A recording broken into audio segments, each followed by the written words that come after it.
Ladies and gentlemen, welcome to Gothic Cycles. I'm your host. So, I did some grocery shopping today and utilized my trailer. And on the way to the supermarket to go get some groceries, I saw a truck that had two different flags on there. On one of those flags, I didn't really read, and the other one was a Mexican flag one, which interested me because I'm half Mexican. And then on the way back from there, I saw another truck that also had two flags on there. So, I know one of those flags was the Mexican flag, and the other one was the American flag. So, that got me an idea. So on the way back from there, I went to Walgreens to go get myself a memory card for a camera and stuff like that. So, and I saw some flags on there that I didn't know if they were actually selling those flags or if it was just on there as decorative use only. Didn't know, but during the time it didn't catch my attention. But I noticed that the flags were there, so that's all that was needed to plant that seed. So after I came back to my place and put up my groceries, then an idea popped up in my head, like, you know what? These guys have these trucks and they're displaying these flags, which is perfectly fine. There ain't nothing wrong with it. And that got me thinking, it's like, you know what? I want to actually display some flags for myself for a bicycle version. So I'm like, you know what? I just saw that Walgreens has flags. I do not know if they're for sale or not. So I went back there and grabbed some flags, and lo and behold, they're actually for sale. So I'm like, okay, cool. And I thought that was gonna be like $5 if I ever want it, but turns out it's actually a lot cheaper than that. I bought two flags and it only cost me $2.20. So I'm guessing like $1 piece from Walgreens. And the beautiful thing about it is, these flags are made in America. I say that because there's actually some American flags that is not made in America. My question is, why make an American flag if it's not going to be made in America? I mean, I get if you're traveling overseas and you want an American flag overseas, you don't want to wait for like 6 months for it to get there, then yeah, purchase an American flag that's overseas. I get that part. But if you're in the United States, then why would you want an American flag made from somewhere else? So, but this is a made in American flag. So, got that right there with some long sticks on there. I don't know how long they are. Didn't measure that part. Don't really care. So, but you can find this at your local Walgreens while supplies last. And no, this is not a sponsored video by Walgreens or nothing like that. This is my own free will to do this. But yeah, got the idea from those two trucks to actually do something for a bike instead of a vehicle. So, got this right here. And the idea is to actually have it against my railing, which I initially didn't think that was going to be a possibility to do. I originally was going to have something put right here and have it hooked up to my rear axle. However, it's a little too expensive. I didn't want to pay the money for all that, so I'm like, I needed a cheaper alternative. Well, lo and behold, little did I know that I was actually going to find a cheaper alternative at Walgreens. So now that I got this, I can actually hook it up to this right here, just like this. Trying to look through my camera, not through the actual deal itself. So I got that right there, and I can actually hook it up just like that. Now, how friggin' awesome is that?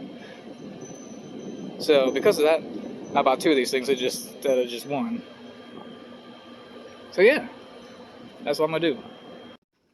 So there you go, something that you can do for yourself for your bicycle if you have a bike rack, or you can configure your own way, however you want to do it for yourself. So that's what I'm going to do for myself, and it's a cheaper alternative to doing a flagpole thing on my rear axle, which is my original idea.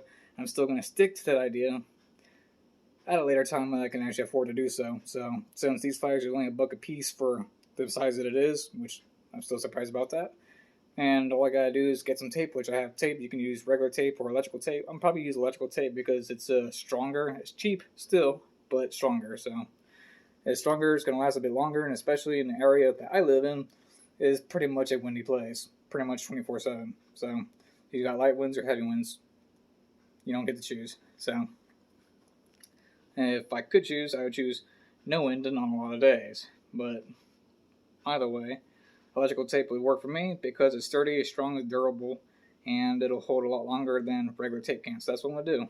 And I'll show you what it looks like after it's done too. Alternatively, you can also use duct tape, but duct tape will probably look nasty and whatnot. It's not the right color. It's not black, it's silver. Silver is fine, but I'd rather use black because you can't see black on black, usually, depending on the tint or the hue of black, but I'm going to use black electrical tape. Alright, so what I did is I used a lot of electrical black tape. For one, it's actually waterproof, so you can use it. So, I used that to actually wrap around here about 3 times. So, I used it right here, wrapped around 3 times, and you can actually pull the tape really tightly so you can make sure it's more secure that way. And I'll show you what that means in a later video. So I got that right there, and I also have it right here, and I also have it right here. I wrapped it 3 times around this side, and then once around this side. So got that right there. So it's nice and secure. It's not going to just come off loose or nothing like that. So I got that on both sides. So as you can tell, I got it right there, and also right here. So on 3 sides are good and covered. So like I said, it's not going to just fly off anywhere. It's going to take a act of the devil to remove it or something like that, or an act of God.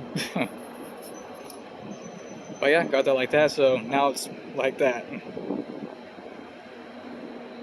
Of course, the wind here in Oklahoma kind of blows like everywhere, so it's not going to be in a set direction that it's going to be blowing in. I mean, right now it could be blowing from the south, and tomorrow it could be blowing from the north, next day from the east, and the other day from the west, and whatnot. So it just blows everywhere. But yeah, and there's my prime example right there. But anyways, there we go. So now I got that going on, one on each side of my bike rack. So if you have a bike rack, you can use the same exact idea, or if you have a different idea, then to whatever you want to do, to each his own. So that's what I chose to do for myself, and there you go.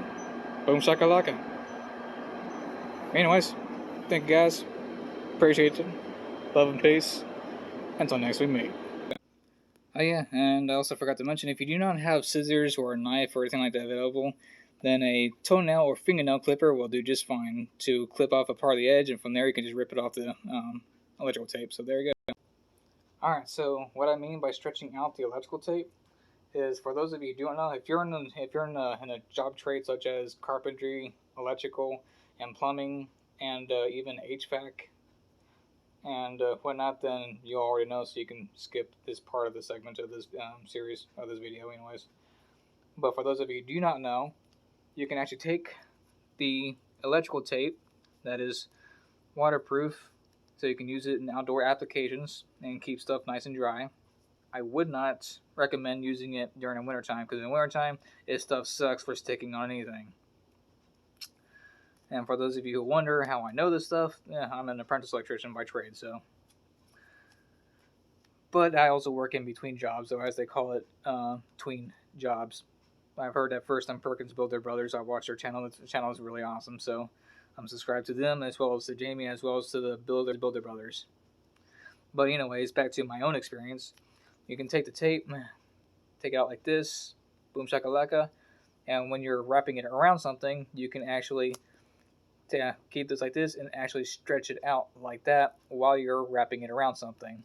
My master electrician actually taught me that, and it actually makes good use. So I just made a non-electrical use, or a non-job trade related use, for flagpoles on my bicycle bike rack. So there you go. You can use it for multiple different applications, including that. So that's just one different application. But again, to show you guys again, take your electrical tape, and as you're putting it on something, my finger for example, then stretch it out as you're going like this. So that way, it's kind of hard to do it at first, but after you get used to it, you're doing this and stretching it out while wrapping it around, and it actually helps to squeeze whatever it is that you're taping together better. So it makes it more durable and makes it more structurally sound. So there you go. And of course, after you get done using it, then it comes out like this. But as far as this part goes, but for those of you who do not have fingernail clippers or toenail clippers or nothing like that, and you're trying to get this out, something else my master electrician taught me is you can just do that. Squeeze, twist, pull. There you go. Works every time. And it also, added bonus, is doing the squeeze and pull method. You also have an end of the tape to, that next time you need to use it, is go like this and grab, and boom, there you go. Pat, got that from you. Anyways, thank you guys again. Love and peace.